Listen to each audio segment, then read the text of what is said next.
This is way harder, and it's also scary. Don't say I didn't warn you. All right, let's get going here. So it starts off by saying, the Red Death has long devastated the country. No pestilence had ever been so fatal or so hideous. Blood was its avatar and its seal, the redness and the horror of blood. There were sharp pains and sudden dizziness, and then profuse bleeding at the pores with dissolution. The scarlet stains upon the body, and especially upon the face of the victim, were the pest ban which shut him out from the aid and from the sympathy of his fellow men. And the whole seizure, progress, and termination of the disease were the incidents of half an hour. Okay, so your first question here, which of the following is true about the Red Death? Is it A, profuse bleeding is the first symptom? B, a person will die 2 to 3 weeks after contracting the illness? Or C, scarlet stains on the body and face are signs that a person has the Red Death? So pause the video, take your time, and I mean that, take your time with this, try to figure it out, and then we'll go over it. Okay, so the correct answer here is C, and scarlet stains on the red body and face. Hopefully you see it comes right out of the passage here. A profuse bleeding, it's not the first symptom, all right? Remember, it does list that as one of the symptoms here, but it says that there were sharp pains, sudden dizziness, and then profuse bleeding, so it's not the first symptom.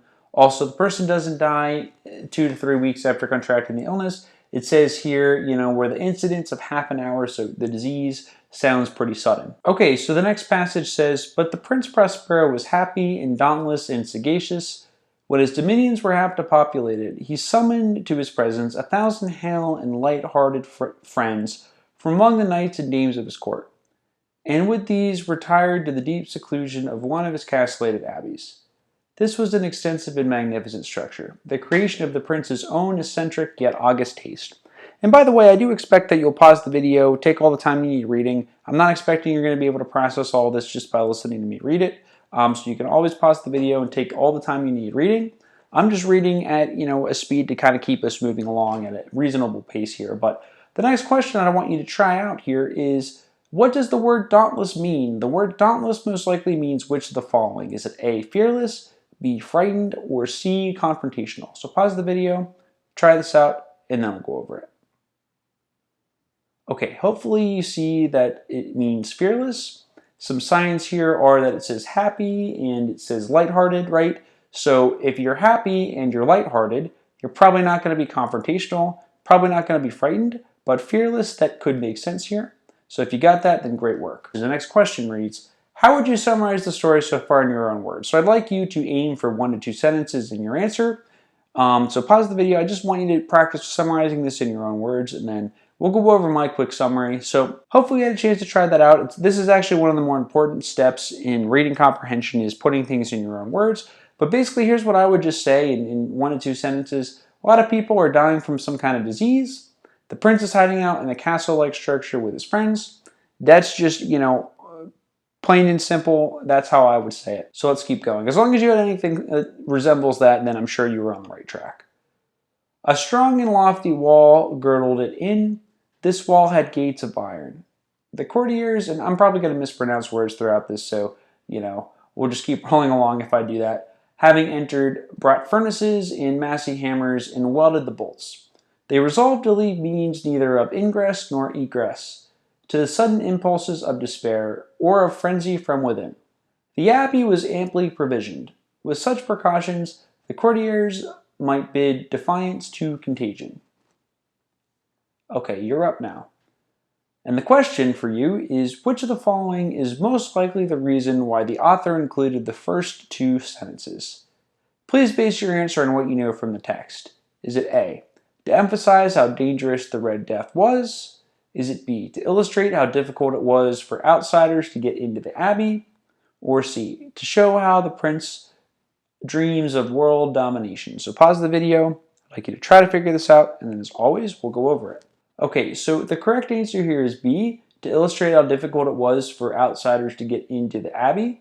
And it says, basically, they resolved to leave no means of neither ingress nor egress. And so leaving no means of ingress or egress basically means they're, you know, stopping people from coming in or out.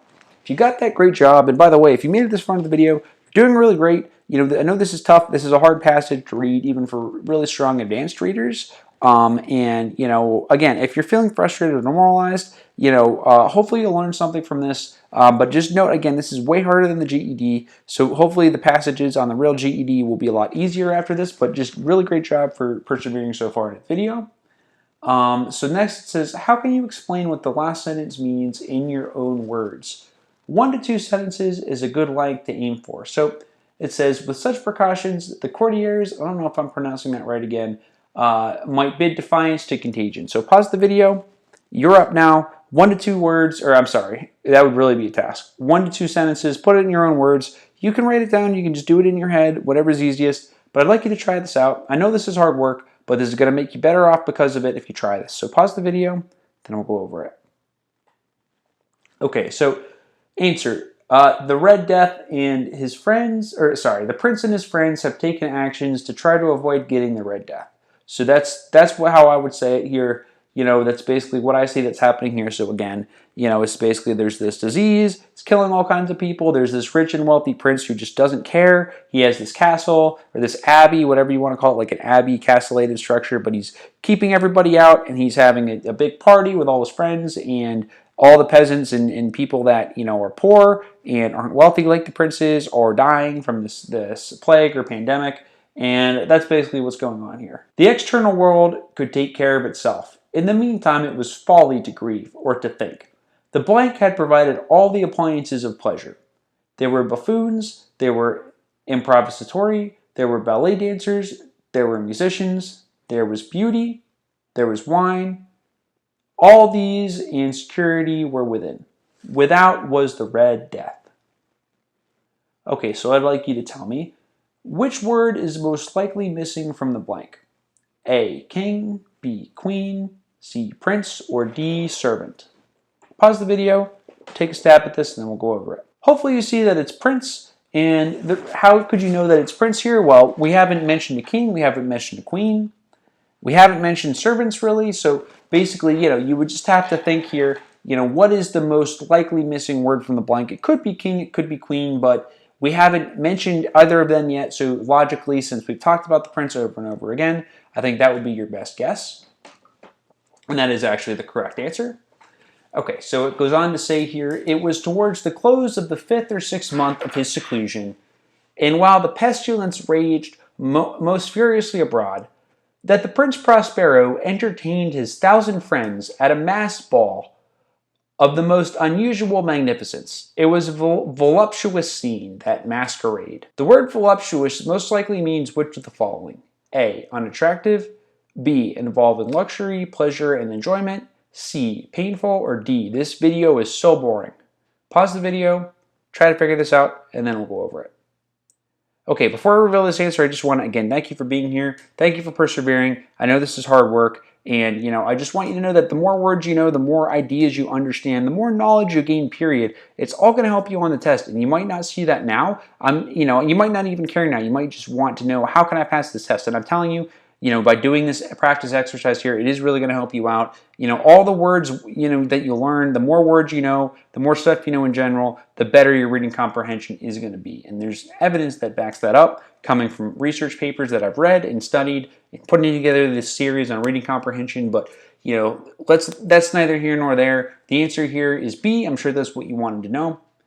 B, involving luxury, pleasure, and enjoyment. So hopefully that's the correct answer here. Hopefully nobody picked D out there, but let's keep rolling. But first, let me tell of the rooms in which it was held.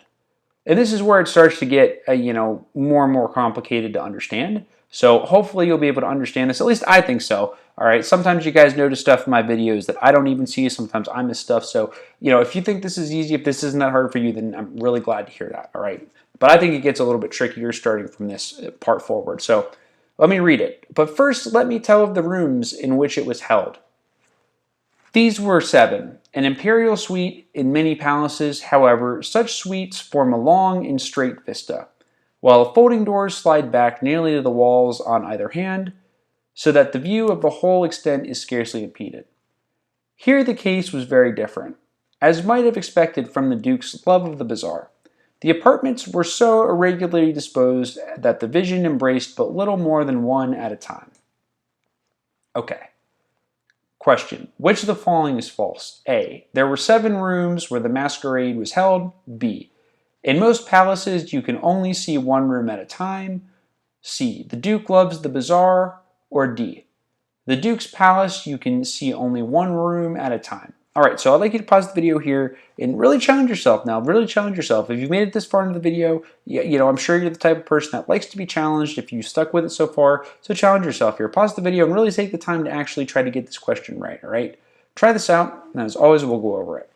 And I know I'm preaching to the choir right now because, you're here, you're watching this video, so you are trying to get every question right, I'm sure. But I know it's easy to come to a hard question like this and you just want to skip ahead in the video. And that's okay. It's your choice. It's your time. I respect why you would want to do that. But I'm just telling you this is a hard question, but it's going to hopefully make you better when you get, easier questions and easier stuff on the test. So hopefully you had a chance to pause this video. I know I'm kind of ranting here, but basically the answer here is B. In most palaces, you could only see one room at a time. So let's see what it says in the text. And I've highlighted and bolded some things here, but it says, in many palaces, however, such suites form a long and straight vista, while the folding doors slide back nearly to the walls on either hand, so that the view of the whole extent is scarcely impeded. Now it goes on to say, the apartments were so irregularly disposed that the vision embraced but little more than one room at a time. So it's telling us that in most palaces, all right, you can see more than one at a time, but here the apartments were so irregularly disposed that the vision embraced but little more than one at a time. So B is false. It's the opposite. In most palaces, you can't only see one room at a time. In most palaces, all right, the view is such that the whole is scarcely impeded, meaning you can see almost the whole thing, all right. The Duke loves the bazaar. Hopefully you see that. It does say right in the passage, the Duke loves the bazaar. And it points out that in the green, in the prince's palace, you can see a little more than one room at a time. On A, there were 7 rooms that the masquerade was held. Hopefully you remember that from a little earlier. It says it right up here, actually. These were 7. It says it right there. So hopefully you got that. All right. If you did, really good work. There was a sharp turn at every 20 or 30 yards, and at each turn, a novel effect. To the right and left, in the middle of each wall, a tall and narrow Gothic window looked out upon a close corridor, which pursued the windings of the suite. These windows were of stained glass, whose color varied in accordance with the prevailing hue of the decorations of the chamber into which it opened. Okay, here's your next question. The word novel most likely means which of the following? Is it A, a long book, B, new, C, disgusting, or D, I give up? And hopefully we're not going to give up here. So pause the video, try this out, and then we'll go over it. Okay, so here the word novel just likely means new, or something that's new or something different, unusual. Hopefully you got that, and we'll keep moving along. That at the eastern extremity was hung, for example, in blue. In vividly blue were its windows. The second chamber was purple, and its ornaments in tapestries, and here the panes were purple. The third was green throughout, and so were the casements. The fourth was furnished and lighted with orange. The fifth was white. The sixth was violet. The 7th apartment was closely shrouded in black velvet tapestries that hung all over the ceiling and down the walls, falling in heavy folds upon a carpet of the same material and hue. But in the chamber only, the color of the windows failed to correspond with the decorations. The paints here were scarlet, a deep blood color. Here's the question. What's unique about the 7th chamber? Please list at least one difference from the others. So pause the video, really take your time with this, and I want you to think of at least one thing that's different about that 7th chamber. Okay, so some options could be it's shrouded in black, the color of the windows doesn't match the other decorations. If there's something else you came up with, could be the right answer. This is just what I'm giving you right here. Maybe you saw one of these things. These are the main things that jumped out at me. But one point I want to make here is whenever you're reading a difficult passage, right, if there's a bunch of things that are listed or described and one of them is different from the others, those are scenarios that you want to pay attention to because you might get a question on that, the thing that's different. But anyway, what's the best summary of this part of the story? A, it provides more information about treatments for the Red Death. B, it gives us more information about each of the 7 rooms. Or C, it describes the outside of the abbey. So pause the video, Try to figure this one out, and then as always, we'll go over it. The answer here is B. It's just giving us more information about each of the 7 rooms. So if you got a question that asks you something about the rooms, this would be a good paragraph to come to and refer back to, and that's something I want to get you in the habit of doing when you're reading the passages, is just, cueing into, descriptions of certain things, just kind of, mentally making a map of the passages. You could even jot some notes down or bullet points or whatever, but if the key is that when you get a question on the test about something, you want to go find that section of the passage and refer back to that section. All right, you're probably not going to want to try to remember details from the passage. You're going to want to just keep a mental note of mental filing cabinet of where certain things are in the passage, so you can refer back to them. Now, in no one of the 7 apartments was there any lamp or candelabrum. Amid the profusion of golden ornaments that lay scattered to and fro, or depended from the roof, there was no light of any kind emanating from the lamp or candle within the suite of chambers. But in the quarters that followed the suite, there stood, opposite to each window, a heavy tripod bearing a brazier of fire, I'm not sure if I pronounced that right, that projected its rays through the tinted glass and so glaringly illumined the room. And thus were produced a multitude of gaudy and fantastic appearances. Okay, which of the following is false? A. There were light sources inside each of the apartments. B. The corridors have no light sources. The corridors have a brazier of fire, but it doesn't light the rooms. D. The corridors have a brazier of fire which lights up the rooms. So pause the video, take all the time you need with this, try to figure this out, and then we'll go over it. So the correct answer to this is D. Hopefully you got that right. So the passage goes on to say, but in the western or black chamber, the effect of the firelight that streamed upon the dark hangings through the blood-tinted panes was ghastly in the extreme, in blank so wild a look upon the countenances of those who entered, that there were few of the company bold enough to set foot within its precincts at all. Okay, the next question is, which of the following fits in the blank? A, B, C, or D? Pause the video, try to figure this out, and then we'll go over it. Alright, so the correct answer here is produced, and there's some parallel structure here. That's a fancy word for just looking at, you see the word ed streamed, you see entered, you see words like was and were that were past tense. So hopefully you figured out that D was the right answer here. Okay, the next question here. The word countenances most likely means which of the following? So pause the video, try to figure this out, and then we'll go over it. The correct answer here is B, facial expressions. And, the word look I highlighted here, that's a clue, hopefully, that facial expressions was the right answer. This was a tricky one. Hopefully you got it right, but if not, hopefully you learned from it. So moving forward, it says, it was in the apartment also that there stood against the western wall a gigantic clock of ebony. Its pendulum swung to and fro with a dull, heavy, monotonous clang. And when the minute hand made the circuit of the face, and the hour was to be stricken, there came from the brazen lungs of the clock a sound which was clear and loud and deep, and exceedingly musical, but of so peculiar a note and emphasis that at each lapse of an hour, the musicians of the orchestra were constrained to pause momentarily, in their performance to hearken to the sound. And thus the waltzers perforce ceased their evolutions, and there was a brief disconcert of the whole gay company. And gay means happy, because this is a really old story. That's what we would say. And while the chimes of the clock yet rang, it was observed that the giddiest grew pale, and the more ages and sedate passed their hands over the brows, as if in confused reverie of meditation. Sorry, it's so hard to read this out loud. Anyway, the question is, the word stricken most likely means which of the following? A, a facial expression showing distress. B, a medication.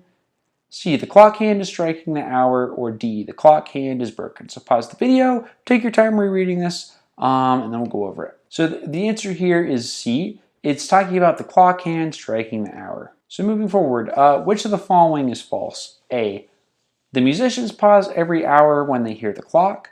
B, the waltzers stop dancing every hour when they hear the clock. Or C, the younger guests become confused in reverie or meditation. Or D, the clock is made of ebony. So pause the video.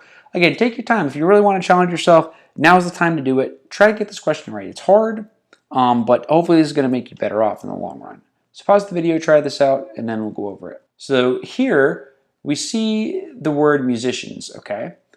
And next we see the word waltzers. And then we also see that I highlighted confused reverie of meditation. And so basically, for questions like this, it's really hard to remember all the details the first time that you read a paragraph. But note how we can pick out keywords in our answer choices and then go back and look for them in the passages. So that's what I'm kind of showing you here. The word ebony too, I highlighted it in the passage. So a great strategy for a question like this would be to go down through each answer choice and just reread that sentence or so wherever you find that word and use process of elimination. All right. So for A, I'd probably see that A has the word musician in it, and I'd find the word in the passage, which I've already highlighted in green, and I'd read that sentence to see if I can determine if A is true or false. Then I'd do the same with B. I'd find the word waltzers in the passage, read that sentence, and think, is B true or false? I do that with C, I do that with D. So that would be kind of my strategy here for this question. And so what's the result if we do all of that? Well, hopefully you'll reach the conclusion that C here is correct. And in this case, correct means false, because it's asking which of the following is false. Now, it's actually the older people that become more confused in reverie or meditation, all right? But when the echoes had fully ceased, a light laughter at once pervaded the assembly. The musicians looked at each other and smiled as if at their own nervousness and folly, and made whispering vows, each to each other, that the next chiming of the clock should produce in them no similar emotion. And then, after the lapse of 60 minutes, which embraced 3,600 seconds of the time that flies, there came yet another chiming of the clock, and then were the same disconcert and tremulousness in meditation as before. Question, in your own words, please state what you think the most important thing to know about the clock is, based on the paragraph and the one preceding this, or in other words, the last one. Please limit your answer to just one sentence. Pause the video, try this out now, and then we'll go over it. So my answer here would be people pause and become upset every hour when the clock chimes, but then laugh and go back to their party as usual until the next chime. So I guess there's really no right or wrong answer here. You might have had a whole different direction here and focus on maybe the appearance of the clock or something like that, the appearance of the clock, whatever you chose. It doesn't matter as long as, if that's what you thought the most important thing was, but I'm telling you what I think the most important thing is that it's pausing, or when the clock strikes, people pause, get upset, and then they laugh and go back to the party, and then, until the next chime, and then they keep doing the same thing over and over again. But in spite of these things, it was a gay and magnificent revel. And again, the word gay here, this is an older story, so it just means happy. The tastes of the Duke were peculiar. He had a fine blank for colors and effects. He disregarded the decora of mere fashion. His plans were bold and fiery, and his conceptions flowed with barbaric luster. There are some who would have thought him mad. His followers felt that he was not. It was necessary to hear and see and touch him to be sure that he was not. Okay, so the next question here, which of the following words best fits the blank? Is it A, eye, B, wine, C, closet, or D, wheelbarrow? So pause the video, try to figure this out, and then we'll go over it. All right, the correct answer here is eye. All right, so it's talking about things like colors, things like that. All right, so hopefully that was a clue here that, you would see color here. And I want to talk here about idioms. So an idiom is just a mode of expression characterized by having a meaning that can't be determined from the words of the literal statement. All right, and so these could be some examples of idioms would be things like having an eye for something, under the weather, or throwing caution to the wind. But basically you could just use process of elimination here, and you could see that it's talking about, visual things, but also, just having a general idea of what idioms are and idioms, right? Having an eye for something, if you have ever heard that before, he had a fine eye for colors and effects, maybe you could have just filled in the blank based off of that, but if not, don't worry about it. You would just have to see that this is talking about things that are visual, like colors, effects, and hopefully you get it right based off of that. So moving forward, the next question is going to be, which of the following is most likely a definition of luster?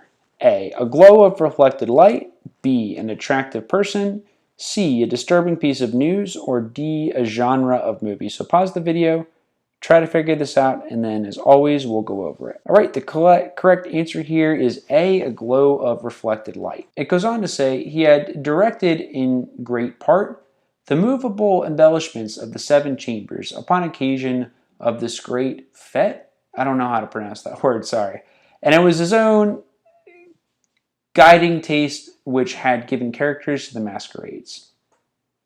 Not sure how to pronounce that word, so I do apologize. But the question I'm going to ask is, what is the definition of that word I can't pronounce? Is it a type of food, celebration or festival, a release date for a movie, or D, a best-selling novel? So pause the video, try to figure this out, and then we'll go over it.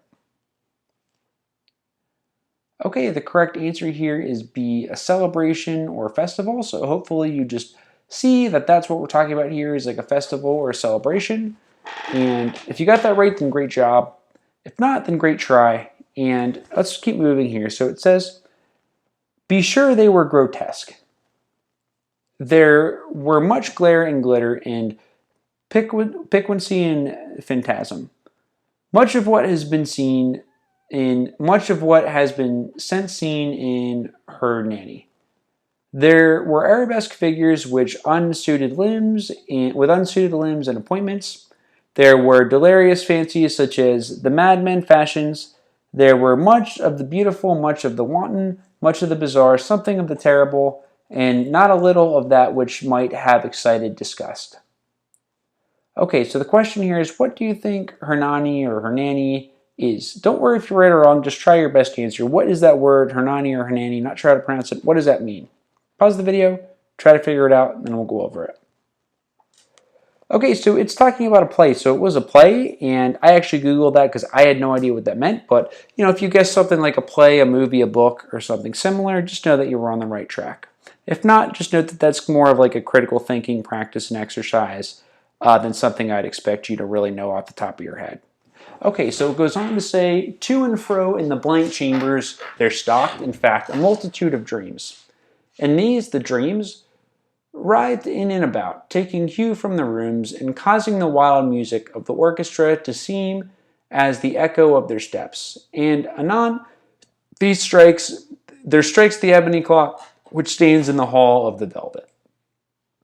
Okay, question. Which word best fits in the blank? Is it A, 7, B, red, C, blue, or D, green? Pause the video, try to figure this out, and then as always, we'll go over it. So hopefully you see that it's the word 7, it's A, and so earlier, remember, talked about those 7 chambers, so you just have to try to reason your way through that one. It's just really a test of your memory and if you've been following along so far. And also just remember that each was a different color, right? Each chamber was a different color.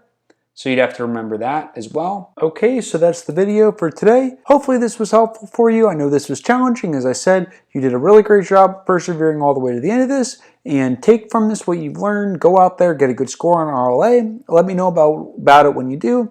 I've got other reading comprehension videos on my channel too that you might want to check those out as well. Thank you again and good luck.